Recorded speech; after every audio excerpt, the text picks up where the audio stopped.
પંચમહાલ જિલ્લામાં જિલ્લા પુરવઠા અધિકારી એચ.ટી. મકવાણા અને તેમની ટીમ દ્વારા જિલ્લામાં આવેલ સસ્તા અનાજ સરકારી દુકાનો ઉપર આકસ્મિક તપાસ કરીને જ્યાં પણ ગેરરીતિ દેખાઈ આવે તેવા સંચાલકો સામે કડક પગલાં ભરીને કાયદેસરની કાર્યવાહી કરવામાં આવે છે। ત્યારે હાલ પણ જિલ્લામાંથી 7 સસ્તા અનાજની દુકાનો જે છે મળીને આવેલ ગેરરીતિ સામે કડક કાર્યવાહી કરી। જિલ્લાની અંદર અમારી જિલ્લા પુરવઠાની ટીમ દ્વારા સરકારી વ્યાજબી ભાવની દુકાનો ઉપર આકસ્મિક તપાસણી કરવામાં આવતી હોય છે। તપાસણી દરમિયાન જે પણ કંઈ ગંભીર ગેરરીતિઓ સામે આવે છે તેઓની સામે અમે એક્શન લેતા હોઈએ છીએ।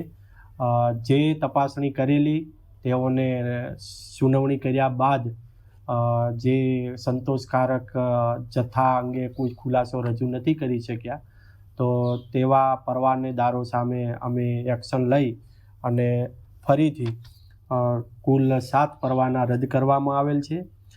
7 પરવાનાની અંદર 3211 કિલોગ્રામ જથ્થો છે, જથ્થો રાજ્ય સાત એટલે કે ખાલસા કરવામાં આવેલ છે, જેની કિંમત થાય છે 1,41,712। સાથે સાથે 2,19,226 રૂપિયાનો